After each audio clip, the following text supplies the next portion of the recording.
ಪಾರ್ಲಿಮೆಂಟ್ಗೆ ಎರಡನೇ ಬಾರಿಗೆ ಆಯ್ಕೆ ಆಗಿರುವುದರಿಂದ ನಿಮಗೆ ಕೃತಜ್ಞತೆಯನ್ನು ಸಲ್ಲಿಸುವಂತಹ ಒಂದು ಅವಕಾಶವನ್ನ ಕಳೆದವರು ಕಲ್ಪಿಸಿಕೊಟ್ಟಿದ್ದಾರೆ.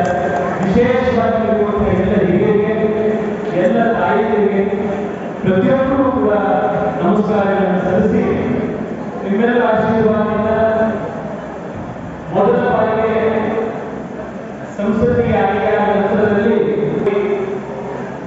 ನನ್ನ ಕಾರ್ಯಕ್ರಮದಲ್ಲಿ ಬರಮಾಡಿದ್ದೀನಿ. ಆ ಕಾರ್ಯಕ್ರಮದಲ್ಲೇ ಸಂಘದ ಕಟ್ಟಡಕ್ಕೆ 40 ಲಕ್ಷ ರೂಪಾಯಿಗಳನ್ನ MP ಲ್ಯಾಂಡ್ ವತಿಯಿಂದ ಅವತ್ತು ಘೋಷಣೆ ಮಾಡಿ ಅವತ್ತು ಕೊಟ್ಟಿದ್ದು ಅದರ ಕೆಲಸ ಈಗ ಪ್ರಾರಂಭ ಆಗಿದೆ. ಈಗ ಮುಗಿತಾ ಇದೆ ಆ ಕೆಲಸ ಸಂಪೂರ್ಣವಾಗಿದೆ.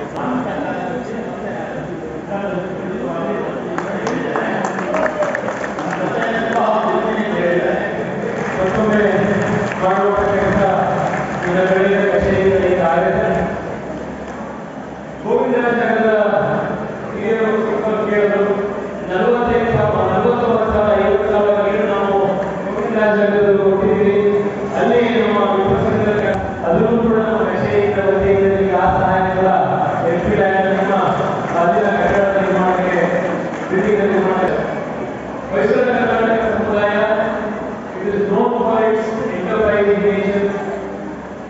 ನಾನು ಚೇರ್ಮನ್ ಆಗಿ ಕೆಲಸ ಮಾಡ್ತಾ ಇದ್ದೀನಿ, ಅಧ್ಯಕ್ಷನಾಗಿ ಕೆಲಸ ಮಾಡ್ತಾ ಇದ್ದೀನಿ. ಟ್ರಸ್ಟಿಗೆ ನಮ್ಮ ಅಶೋಕ್ ಆಲ್ರೆಡಿ ರಾಮಸ್ವಾಮಿ ಇದ್ದಾಗ BD CA ನಿವೇಶನವನ್ನು ಹೊಸಕೆರೆಹಳ್ಳಿನಲ್ಲಿ ಅಲ್ಲಿ ಪೋಸ್ಟ್ ಗ್ರಾಜ್ಯುಯೇಟ್ಸ್ಗೆ ಅವರಿಗೆ ಒಂದು ಹಾಸ್ಟೆಲ್ನ ಕೊಟ್ಟಿದ್ದೀವಿ. ನಮ್ಮಲ್ಲಿ ಈಗ ಇನ್ನೊಂದು ಉತ್ತಮವಾದ ಒಂದು ಬಿಲ್ಡಿಂಗ್ ಸುಮಾರು 34 ಮತ್ತು ಕಂಚಿ ಬ್ರಹ್ಮಾಚಾರ್ಯರ ಹೆಸರಿನಲ್ಲಿ ಒಂದು ವೇದಿಕೆ ಮಾಡುವಂಥ ಒಂದು ಹಾಲು ಮತ್ತು 2 ಡೈನಿಂಗ್ ಹಾಲು ಸುಮಾರು 28,000 ಚದರಡಿ ಕಟ್ಟಡ ನಿರ್ಮಾಣ ಆಗ್ತಾ ಇದ್ದಿದೆ. ಮುಗಿಯುವ ಹಂತದಲ್ಲಿ ಬಂದಿದೆ. ಸುಮಾರು 6.5 ಕೋಟಿ ರೂಪಾಯಿನಲ್ಲೂ ನಮ್ಮ ದಾನಿಗಳು ಒಂದೊಂದು ರೂಮ್ಗೆ 6 ಲಕ್ಷ ರೂಪಾಯಿ ಕೊಟ್ಟಿದ್ದಾರೆ. ಹಾಗೆ ನಮ್ಮ MP ಅವರು ಒಂದು 40 ಲಕ್ಷ ರೂಪಾಯಿ ಅನುದಾನ ಕೊಟ್ಟಿದ್ದಾರೆ. ಅದು ಕಾಂಪೌಂಡ್ಗೆ ಖರ್ಚು ಮಾಡ್ತಾ ಇದ್ದೀವಿ. ಭಾಳ ಸುಸಜ್ಜಿತವಾದ ಒಂದು ಬಿಲ್ಡಿಂಗ್ ಅದು. ತಾವುಗಳು ಯಾವಾಗಲಾರು ಬಂದು ಹೊಸದಲ್ಲಿ ಬಂದು ವೀಕ್ಷಿಸ್ಬೋದು. ಆ ಕಾರ್ಯಕ್ರಮದಾಗಲೂ ಸದ್ಯದಲ್ಲಿ ಅದು ಪ್ರಾರಂಭದ ಕಾರ್ಯಕ್ರಮ ಹಾಗೂ ಪ್ರಾರಂಭೋತ್ಸವ ಆಗುತ್ತೆ. ತುಂಬ 34,000 ಚದರಡಿ ಜಾಗದಲ್ಲಿ ನಿರ್ಮಾಣವಾಗಿರುವಂಥದ್ದು. ಹಿರಿಯ ನಾಗರಿಕರಿಗೆ ಹಾಸ್ಟೆಲ್ ಮಾಡಬೇಕು. ಹಾಗೆ ಪಕ್ಕದಲ್ಲೇ ಸ್ಟೂಡೆಂಟ್ ಹಾಸ್ಟೆಲ್ ಅಂಥ ಒಂದು ಸುಸಜ್ಜಿತವಾದ ವ್ಯವಸ್ಥೆ ಇದೆ. ನಮ್ಮ ಟ್ರಸ್ಟಿನ ಅಧ್ಯಕ್ಷನಾಗಿ ಸುಮಾರು 6 ಜನ ಟ್ರಸ್ಟಿಗಳಿದ್ದಾರೆ, ಎಲ್ಲ ಹಿರಿಯರು. ಟ್ರಸ್ಟ್ನಲ್ಲಿ ಹೇಗೆ ಅಂತಂದರೆ 72 ವರ್ಷ ನಾನೇ ಭಾಳ ಕಿರಿಯ ಟ್ರಸ್ಟ್, 72 ವರ್ಷದಲ್ಲೂ ನಾನೇ ಕಿರಿಯ ಟ್ರಸ್ಟ್.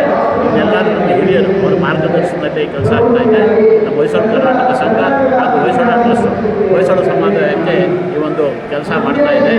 ಹಾಗೆ ಎಲ್ಲ ಅಭಿಮಾನಿಗಳು ಇವತ್ತು ಬಂದಿದ್ದಾರೆ, ನಾವು ಬಂದಿದ್ದೀರ. ಈ ನಮ್ಮ ಹೊಯ್ಸಳ ಒಂದು ಹಬ್ಬನೇ ನಡೀತಾ ಇದೆ. ನಾವು ವೀಕ್ಷಿಸಿ ಬಹುಶಃ ನಿಮಗೂ ಎಲ್ಲ ಸಂತೋಷ ಆಗಿರ್ಬೋದು. ಇಂಥ ಒಂದು ಸಂಭ್ರಮ, ಸಾಧಕರ ಸಂಭ್ರಮ, ಇದು ಭಾಳ ಅಪರೂಪದ್ದು. ಸುಮಾರು 115 ಸಾಧಕರ ಪುಸ್ತಕಗಳನ್ನು ನಾವು ಹೊರತಂದಿದ್ದೀವಿ. ಮಾಸ್ಟರ್ ಹಿರಣ್ಣಯ್ಯನವರಿಂದ ಹಿಡಿದು ಅನೇಕ ಸಾಧಕರು, ತುಂಬ ಸಾಧಕರಿದ್ದಾರೆ ನಮ್ಮ ಸಮುದಾಯದಲ್ಲಿ. ಭಾಳ ಹೆಮ್ಮೆ ಆಗುತ್ತೆ. ಪುಸ್ತಕ ಯಾತಕ್ಕೆ ತಂದಿರೋದು ಅಂತಂದರೆ ನಮ್ಮ ಮುಂದಿನ ಪೀಳಿಗೆಗೆ ಒಂದು ಪರಿಚಯ ಆಗಲಿ, ಅವರಂತಾನೆ ನಡೀಲಿ ಅವರು ಅಂತ ಅಂದ್ಬಿಟ್ಟು ಅವ್ರಿಗೊಂದು ಸ್ಫೂರ್ತಿ ಬರಲಿ ಅಂತ ಉದ್ದೇಶದಿಂದ ಮಾಡಿದ್ದೀವಿ. ಇದೊಂದು ಒಳ್ಳೆ ಕರ್ತವ್ಯ ನೆರವೇರಿಸಿದ್ದೀವಿ ಅಂತ ತಿಳ್ಕೊಂಡಿದ್ದೀವಿ. ಇದುವರೆಗೂ ಸುಮಾರು 1000 ಜನಕ್ಕೆ ಸನ್ಮಾನ ಆಗಿದೆ. ಇವತ್ತು ಸುಮಾರು 35 ಜನಕ್ಕೆ ಸನ್ಮಾನ ಆಗಿದೆ. ಹಿರಿಯ ನಾಗರಿಕರಿಗೆ, 60 ವರ್ಷ ಮಾಡ್ಕೊಂಡು ಮದುವೆ ದಂಪತಿಗಳಿಗೆ, ಹಲವಾರು ಸಾಧಕರಿಗೆ, ಹಲವಾರು ಕ್ಷೇತ್ರದಲ್ಲಿ ಸಾಧನೆ ಮಾಡಿದ್ದಾರೆ. ಅಂಥವ್ರಿಗೆಲ್ಲ ಸನ್ಮಾನ ಸಂಘಾಟದಿಂದ ನಡೀತಾನೆ ಇರುತ್ತೆ. ಇವತ್ತು ಒಂದು ಅದ್ಭುತವಾದ ಕಾರ್ಯಕ್ರಮ. ಅವ್ರಿಗೆಲ್ಲ ನಾವು ಸನ್ಮಾನ ಏರಿಸಿ ಎಲ್ಲರೂ ಅವರ ಪರಿಚಯ ಎಲ್ಲರಿಗೂ ಸಮಾಜಕ್ಕಾಗಿದೆ. ಹೇಳ್ತೀನಿ. ಇವತ್ತು ಯಾರ್ಯಾರು ಸನ್ಮಾನಿತರಾಗಿದ್ದಾರೆ ಅವರಿಗೆಲ್ಲ ಹಾರ್ದಿಕ ಶುಭಾಶಯಗಳನ್ನು ನಾವು ಟ್ರಸ್ಟಿನ ವತಿಯಿಂದ ಹಾಗೂ ಸಂಘದ ವತಿಯಿಂದ ಹೀಗೆ ನಮ್ಮ ಕಾರ್ಯಕ್ರಮ ನಿರಂತರವಾಗಿ ನಡೆಯುತ್ತೆ. ನಾವು ಎಲ್ಲ ಅದು ಸಂಘದ ಹೇಳಿಲ್ಲ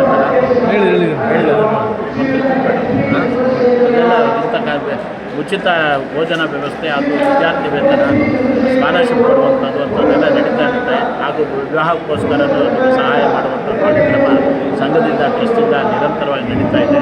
ಹಾಗಾಗಿ ನಮ್ಮ ಹೊಯ್ಸಳ ಕನ್ನಡ ಸಮುದಾಯದವರು ಬಹಳ ಒಗ್ಗಟ್ಟಿನಿಂದ ಎಲ್ಲರೂ ಸಂತೋಷದಿಂದ ಇದ್ದಾರೆ ಅಂತ ಹೇಳೋಕ್ಕೆ ಭಾಳ ವ್ಯಕ್ತಪಡಿಸ್ತೇನೆ.